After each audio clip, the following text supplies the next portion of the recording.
Morning, everyone. Happy Valentine's Day.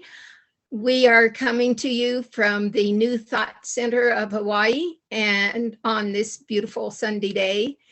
We have some very good performers today that we are very happy to be able to present. My name's Margie, and of course, I'm one of the great also, but I was primarily giving the introduction to our speaker, who is Barry Gitelson. He is also known as the Great Baruski.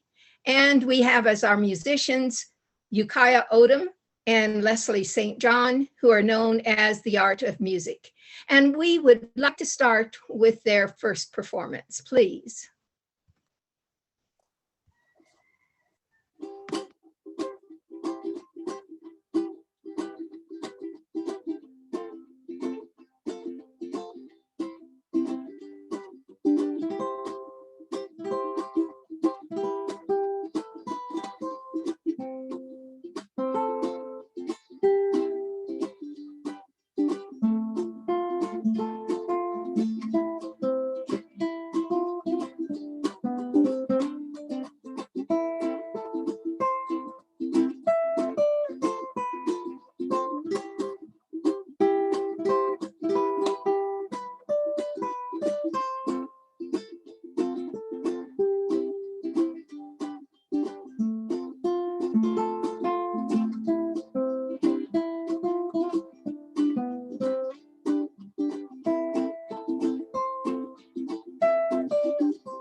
Thank you so much.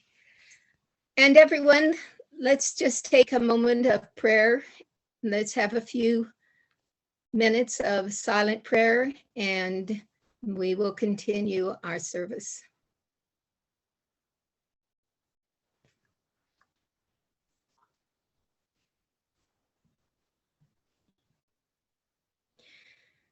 God, we ask you to be with us today, and we give thanks for all that we have. And the day of Valentine's is a day known for love. And we wish to be able to express this to everyone who is with us, that we may let everyone know the spirit of love. Amen. I would like to let everybody know about New Thought. We are here to provide a sanctuary of aloha for the nourishment, development, and evolution of each individual's unique spiritual path. This group evolved from the Kona Community Church of Religious Science, and it was founded in 1971.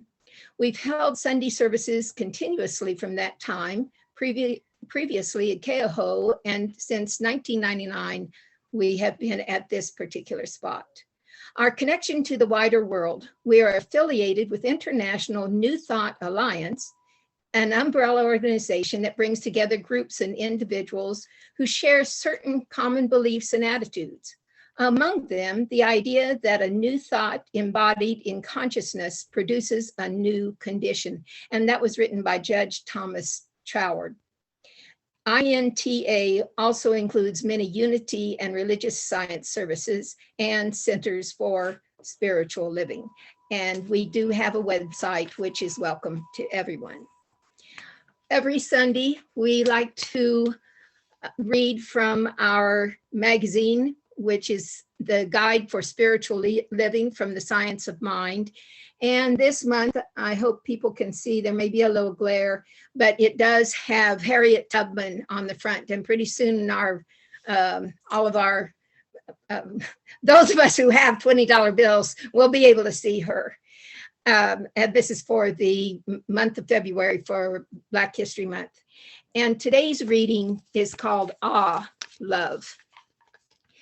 Love is a way of being, letting the God in you shine through so that others catch the light and awaken to the glory of God here and now. That was from Mary Marizzi. Love is a language which is universal, interpreted through every living soul and understood by all. Love will find the solution to every problem, will answer every question, and will ultimately vanquish every foe. Love begets tolerance. Tolerance begets understanding, and understanding which is able to put itself in the other person's place. That's from Ernest Holmes, from a Holmes reader on practical wisdom. Do you ever feel alone and separate? Even though I have a wonderful family and friends who love and support me, I sometimes feel a sense of separation. I have discovered that when I'm feeling inadequate in some way is when I find it most difficult to reach out to others. Yet this is when I most need to do so. I have simply gotten out of touch with the greater truth. I have forgotten who I really am. I am focusing on what seems to be missing instead of the very wonder of my soul. I have forgotten the love connection. Our deepest human and spiritual need is to feel loved and connected. Love itself is a spiritual practice.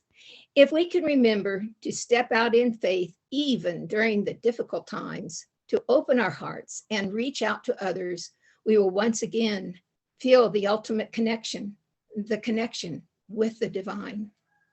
As John 4:16 declares, God is love, and he who dwells in love dwells in God. So let us vow to dwell in love every moment of the day. Call a friend to give a gift of your spirit. Make a connection and feed your soul. And the affirmation for today, I'm going to read it and then let everyone repeat it. Love is my nature. I shine my love to the world. Love is my nature. I shine my love to the world. And now we're going to have another song from our musicians.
Thank you so much. That was Jakaya Odom and Leslie St. John coming to us from Arizona. They are the art of music, and we really appreciate their work. We're now going to be able to hear our speaker, who is Barry Gitelson, and he is known as the Great Baruski. He has been a magician for a very long time. He has been a member of the Professional Magician Organization, the International Brotherhood of Musicians, for 30 years. So I think that does qualify him as a magician.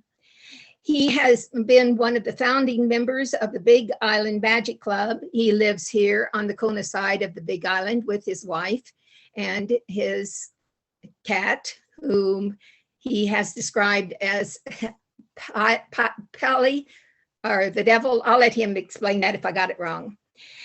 He is going to speak of his title is Living, Loving, Laughing, a Stream of Consciousness View of Life. And he also is going to let us see some of his artwork that he has. And he also does woodworking. So it doesn't sound like he's a very busy person at all, but we'll let him let us know what he has to offer. Thank you. And thank you, Margie. Lovely introduction. I want to say hi to everybody. Can you hear me okay? Good, good, good. I wanted to thank you, Kaya and Leslie. I've known you, Kaya, for an enormous amount of time. It was my idea to have him join us and Leslie to join us. And it's a thrill to hear you guys play. Thank you. Just to clear that up, my cat's name is Pili, which is short for Pilikia, which means trouble in Hawaiian. And if any of you have a cat, you know how much trouble they can get in. So living, loving, laughing. I'm going to start with living and tell you a little bit about my life, a little bit about me. I was raised in Washington, D.C., the nation's capital. My high school was a half a block from the White House.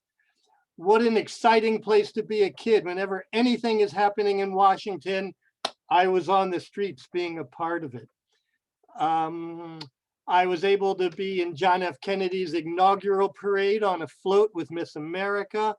And Washington, a great place to be raised, a great place to get out of. As soon as I was old enough, I headed out to San Francisco. The year is 1969. I think that'll tell you a lot about me right there. A young hippie in San Francisco looking for the summer of love. Unfortunately, it seems to have become fall or winter of love by that time. And San Francisco was not what I had expected it to be. Great place to live, a lot of wonderful experiences. I did a lot of work with the new mobilization to end the war in Vietnam, protesting to end the war. But then I was about to be drafted. My number was 32 in the draft, and I did everything possible to get out of it legally.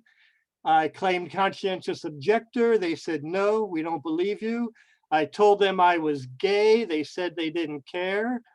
I told them I was crazy, got a letter from a psychiatrist. They agreed I was crazy, but it didn't matter. They wanted my body to go fight in the war.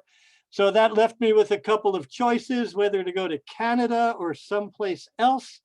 And this is what I chose, to come to Hawaii. Had a good friend who was a terrible alcoholic. And whenever he was drunk, he would talk about Hawaii. And I got him drunk and got him talking, and he gave me lots of information. And the next thing I knew, I was on a plane headed to Oahu. Used every last penny that I had pretty much for that airfare, but I knew where I was going. Now, I don't know about you, but I think Hawaii is one of those places that accepts or rejects you. That sometimes you get tested in life all the time. I got tested on my way here. We were about half an hour out of Oahu when a woman came out of first class. I'm of course not in first class.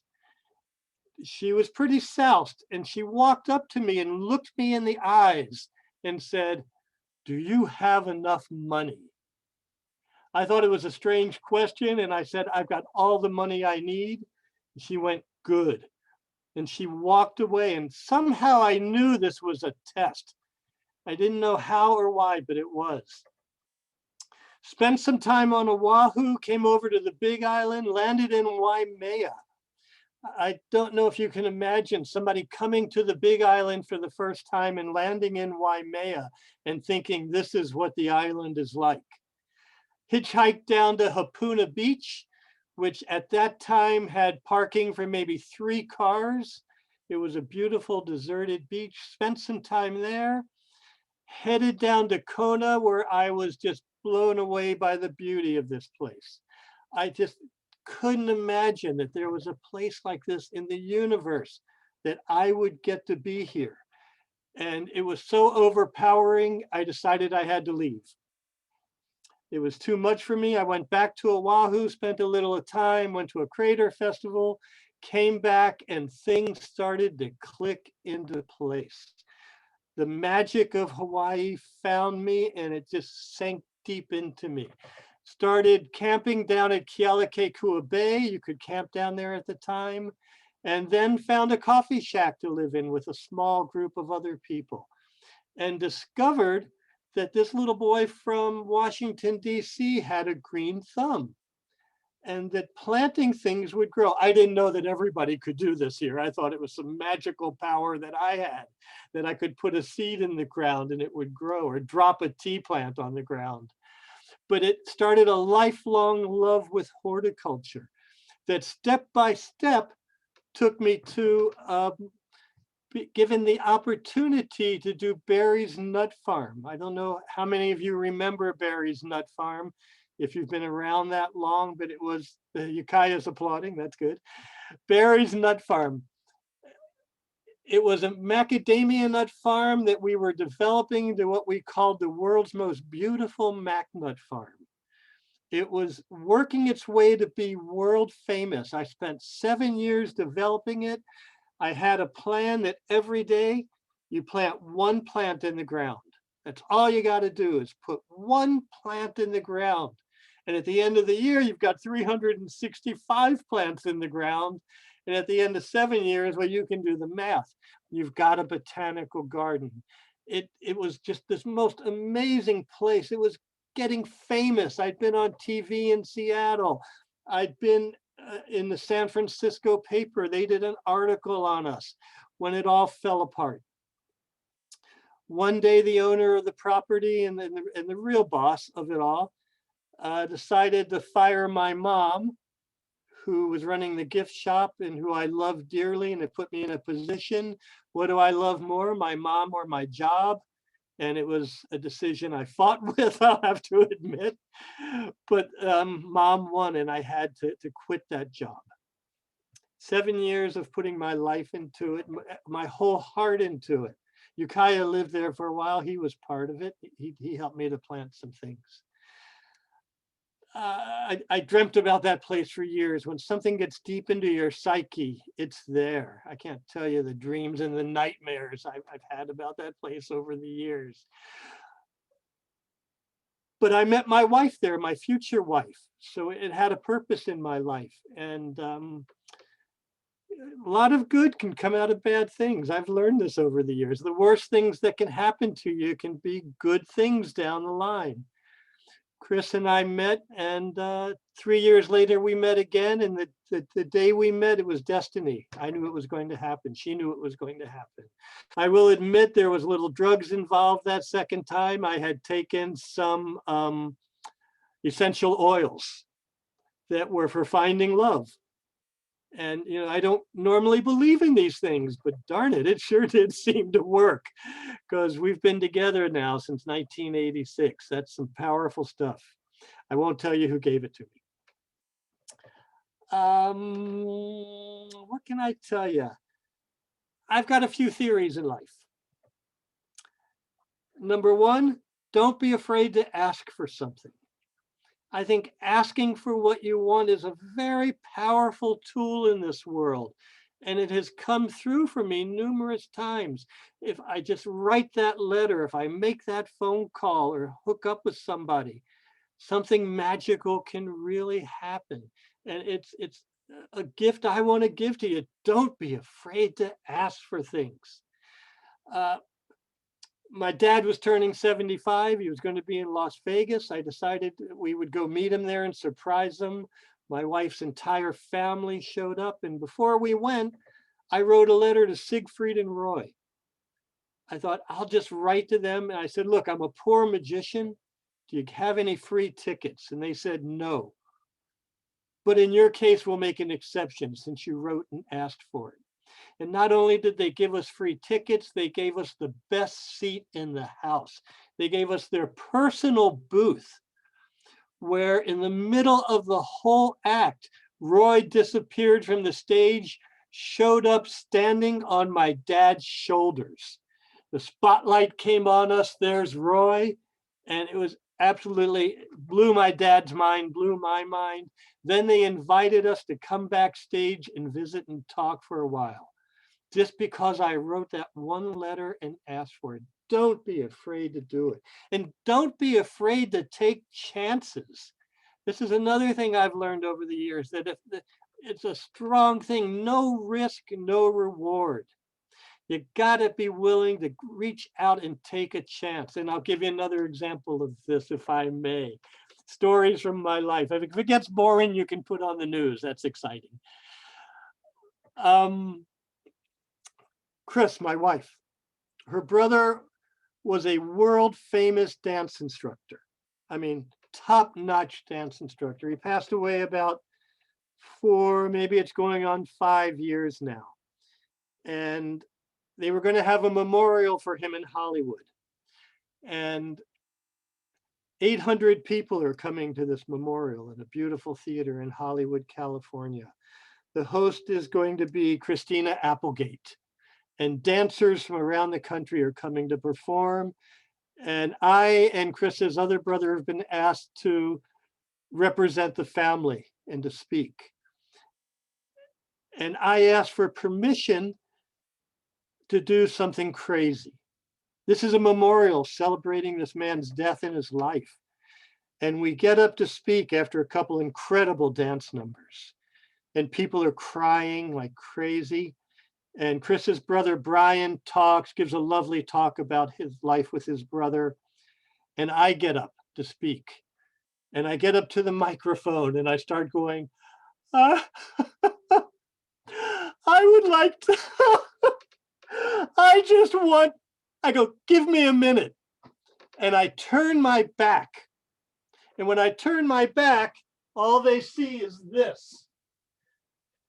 What they don't see is I'm unbuttoning my shirt. I'm going like this, taking my shirt off. I throw off my shirt. I drop my pants and I turn around and I'm now wearing a red dress with white polka dots on it. And people are looking and I can see mouths dropping. And I go, I promised Dougie that I would dance for him one time and I'm going to do it today. And right before going on, I'd learned just a couple of the moves that made him famous. I did them and the crowd went absolutely crazy. They were just cheering and applauding. And I knew this was one of those risks. I was either going to kill or be killed. You know, there was no middle ground. I was either going to be strung up when I left the theater or absolutely kill it. And it worked. You have to take chances in life. You have to take that risk. Don't be afraid to go up and talk to somebody. Don't be afraid to do anything. What's the worst that can happen? I'm glad I didn't find out the answer to that question. Let me see if I'm going to try to screen share real quick and just so I can show you. There I am in the dress. Let's see if it can, is that coming up okay? Can I get a thumbs up from anybody? Let's see. I don't know if you can see that, but that was me in my red dress right at the end of my performance. And there were people that came up to me afterwards and said, you know, we were going to leave because we couldn't handle all the emotion, and you kept us there. So don't be afraid. Don't be afraid. How about a quick magic trick? How does that sound? I'm going to incorporate this to tell you about a little bit about life. And let's see, I want to make sure, there we go, you can see this. This is my life right here. It's called the string of life, and everybody has one of these. If you look in your sewing drawer, we all have a string of life. Now, one of the nice things is, for most of us, especially looking at all of you out there, I can tell you, your life is going to be long, but of course, at some point it has to end. This is how it works. Life is long for most of us, and then it ends. Now, along the way, it's going to feel like your life has been torn into pieces. This is what happened when I found out that my kindergarten teacher was already married. I'd fallen in love with her, but no, she was already married. It was a very sad day in my life. Later in my life, there was a job that I wanted, and I went to get it, but the boss's kid got it. I was better qualified, but he was the boss's kid. Then there was that girlfriend that got stolen from me. There was the time I fell down and hurt myself. And there was the time I said I would do a talk for the New Thought Center. And I felt like my life had been broken into pieces. But one thing I learned is there's something that holds the universe together. Most people don't know this. And if I were to take most of those pieces and just roll them up into a ball, the one thing that holds the universe together, and this is a secret, shh, don't let anybody not watching know this. The one thing that is holding the universe together is, so I'm going to take all those pieces, put them in my mouth, and get a little bit of spit on them. I'm going to take those pieces and just put them right, squeeze them so that they stick. There we go. They're going to stick right on there, onto that piece of string. And all I have to do is say the magic words, which is Happy Valentine's Day. Love is all that matters. Happy Valentine's Day. Love is all that matters. And the lesson here is, no matter how many times you feel like your life is being torn to pieces, if you really believe in the power of love, you will never be broken. Your life will always be whole. Thank you. I'm selling those. They're $200 each. I'll give you the contact over when we get to the end. Magic. How much do I love doing magic? I got into it purely by chance. I don't know how many of you know Arnie Rabin. He's a magician here also. I actually first saw Arnie in Berkeley performing theater. He had a long mane of red hair, and when I saw him here in Hawaii, I recognized him. He was doing a theater workshop. I said I would do it, got me into theater. Later on down the line, he asked me if I would be his assistant in his magic show. I said I would. We did magic together for a while, and then I got the courage to go out on my own and started doing solo performances as the Great Baruski. And it changed my life being a magician and being a performer, being able to bring so much joy and laughter, to share that with, I can't even tell you how many performances I've done in the years. I've been performing now, oh, probably 35, 36 years. I've lost count, I don't know. And I run into people that I'm doing their baby luau's, and they will say to me, you did my baby luau when I was 1 year old, and now you're doing my kid's baby luau. And I hope to be around long enough to do that kid's baby luau too. It's gotten me in trouble a few times. I've been in the store when some kid will go, Mom, that's the man. And Mom will go, what do you mean that's the guy? No, the magic guy. Everything's okay. I've gotten to perform everywhere on the Big Island, and it's just been a pleasure, and it's just absolutely a thrill for me. Um, I think everybody should have magic in their life in one form or another, because magic is everywhere in the world. All you got to do is open your eyes and look around. Magic is happening. Artwork. I've got a little bit of time to talk about artwork. I'm going to transition. I'm going to run on tangents here. I'm very tangible kind of person is what I call myself, which is a word I made up this morning. Tangible. I never thought of myself as an artist. I did one piece of glass work at Barry's Nut Farm. I did one piece of stained glass, and that was fine for me. And then about 15 years ago, that love of my life, Chris, one year got her whole family together to give me some supplies to do artwork. And I was forced to make stained glass. And it was fun. We worked together a lot. She's an incredible artist of her own, and she would do the designs and I would do the work. And then moved into fused glass because I got bored. Fusing glass and melting glass just thrills me. Should I try to bring something up? No, I'm not even going to. Should I try? Why not? There we go. I'm hoping that that is showing up. This is a piece that I did that to me, it was an utter failure. It didn't do what I wanted it to do. But later I grew to love it, which was another lesson I learned, that even though you don't always love something right away, love can grow on you if you sit around with it long enough. Love is so powerful. I'm going to see if I can, give me a sec. I do apologize. It doesn't look like I can switch. Nope, all I can do is that. Oh, we'll just stop the share. If you want to see some of my artwork, it'll be so much easier. All you got to do is bop onto Facebook, look up Gitelglass, Gitelglass. There's lots of glass.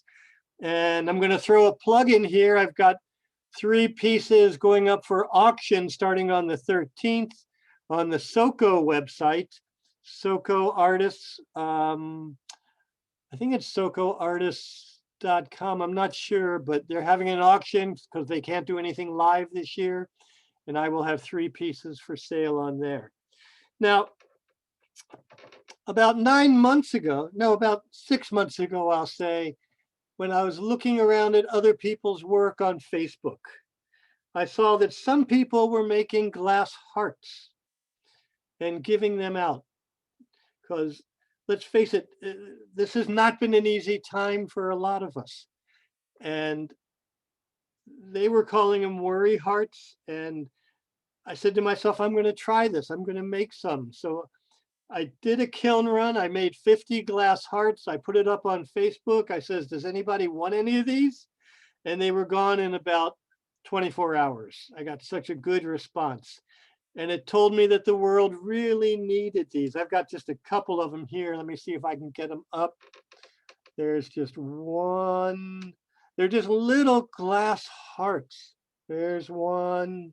Trying to get it without a glare. The light's not great, but as of today, I have given away over 1,700 of these hearts now. People in Australia want it, people around the United States, people here in Kona. I always carry some with me. I like to call them Aloha hearts now, because I just want people to carry them and remember that the world is a good place, that there's a lot of love out there in the world. Ukiah has a couple of them. I know Ukiah and Leslie. And if anybody wants any of these, I will tell you how to get them at the end. But I even sent some to the White House. I sent a dozen of these to the White House, to the White House the other day, addressing them specifically to the Bidens and asking them to share them with people there. They work. I don't know if you know about worry stones, which is what they really are, worry hearts, Aloha hearts. But by rubbing them and just concentrating on all the good stuff in life, you can change the consciousness that you are feeling. And people have been doing this for a lot of years, centuries, carrying worry stones. They work.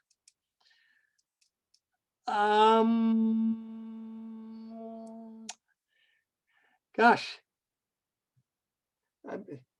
I think we're getting to the end of what I have to say here. I will tell you, since it's Valentine's Day, that Chris's brother who passed away, his motto was a very simple one. And any concert that he did, he always said this and told it to people. And it's very simple. Love is all that matters. And here on Valentine's Day, I'd like us all to bring that into our heart. Dougie would have liked it. It would make me happy. Just know that love is all that matters. Share your love with your friends and your family. And whatever you do, don't look up the history of Saint Valentine's Day. Every Saint Valentine's did not meet a good end. But love each other every day. I want you all to know how much I love you, how much I've enjoyed being a part of this community over the years. I mean, being the magician, working at the Uchida farm, being able to share the history of Kona. I used to do ghost tours here in Kona. I love sharing that history. But thanks everybody for letting me come on and share a little bit about me, and for being able to live in this beautiful place with so many beautiful people. And I will turn it back over to Margie. Thank you so much. That was fantastic. We do our sign language applauding when we're all together, but we can do it here also. I don't know about anybody else, but I really enjoyed that a lot more than the news. I appreciate the fact you said we could watch the news, but this, I think I could put this on and watch it several times before I'd want to get to the news. We're going to now get to hear again from Ukiah and Leslie for our offertory, and we will be showing you different ways that you can contribute to New Thought.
Thank you so much.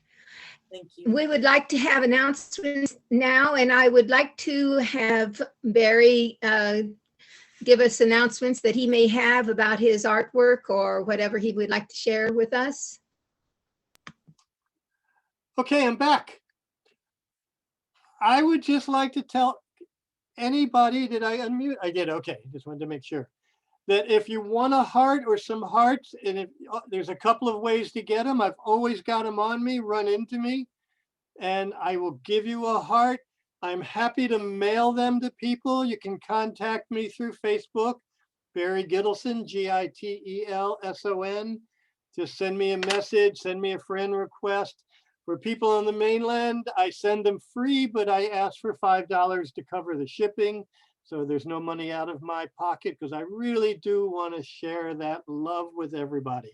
Again, some artwork is up on the SOCO website, but there's one more thing that I would like to do for you guys. I had forgotten this earlier. I don't know if you people are familiar with Mobius strips. Do you know what a Mobius strip is? They're wonderful things. A Mobius strip is when you take a piece of paper, and if you were just to tape the two ends together and cut it, you get two pieces of paper. You've cut it around the middle. But if you take that piece of paper and give it a twist and cut it down until you meet your cut again, something very strange happens. Instead of two pieces of paper, you have one long piece of paper, even though you cut it down the middle. Now, what I have here is two Mobius strips that I've taped together. And I want you to watch what happens, because this absolutely amazed me. I want to make sure I have it in camera. I'm going to cut that one right down the middle and cut it in half. This blew my mind. The interconnectivity of life and how there are so many things. Here I come. You can see I'm just cutting that piece right in half. And now I'm going to cut, where am I? There, the other piece in half, right down the middle. And when you take two Mobius strips and put them together and cut both of them right down the middle, what do you get? Two hearts that will be connected forever. Where's that other heart? There it is. I know it's there. Oh, that tape was holding it. Anyway, it's two hearts that were connected forever by cutting that Mobius strip right down the middle. Anyway, that's it. Thank you so much. I think we're all going to try that. And we appreciate all your information, and hopefully different people can get on the Facebook and see what you have to offer and enjoy both this morning's talk and other things that you have to give us.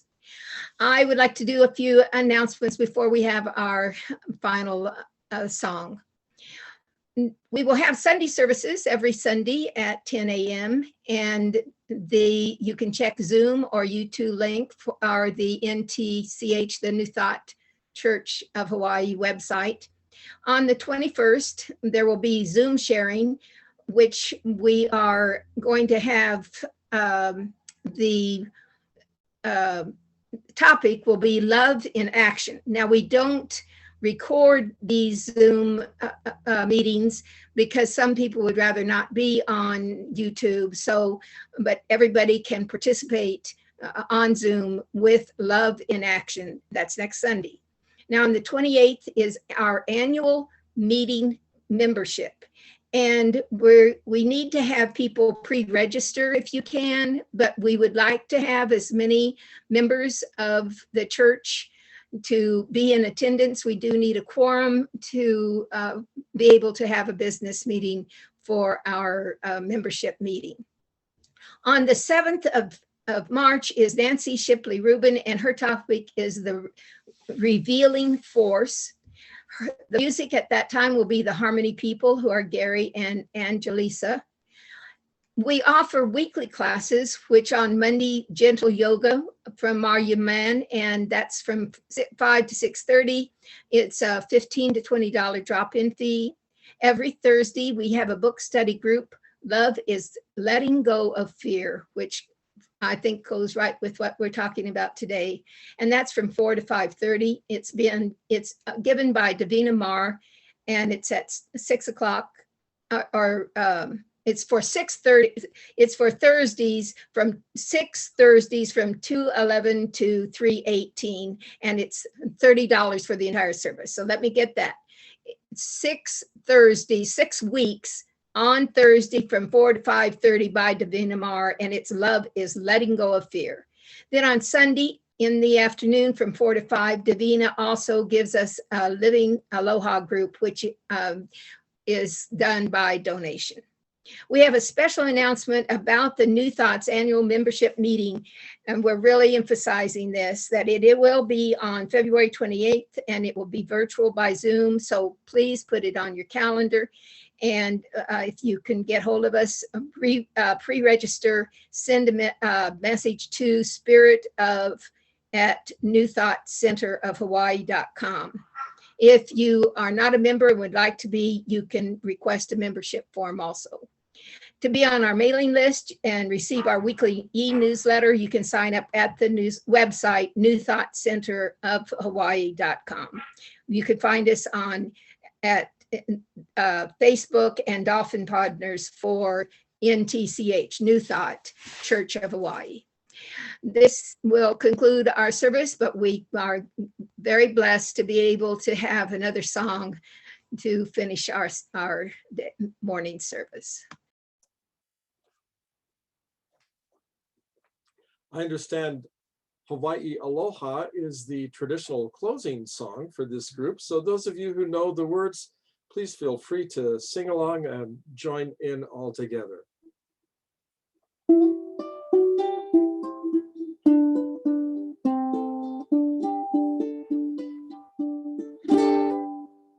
Hawaii ku'one Hanoi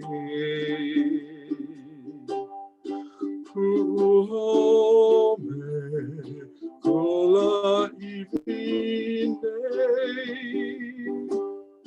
Oli no a ina pono lani o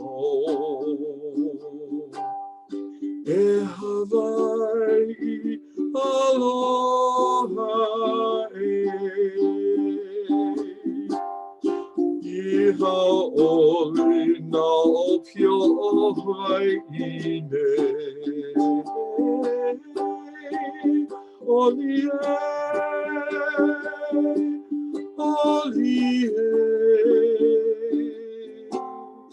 Mana ahea he makani e pamaine Maukeloha no Hawaii E haole na o pio haine Olie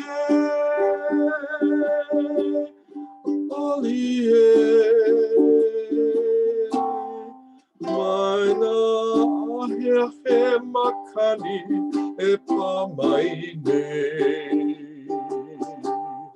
Maukeloha no Hawaii Maukeloha no Hawaii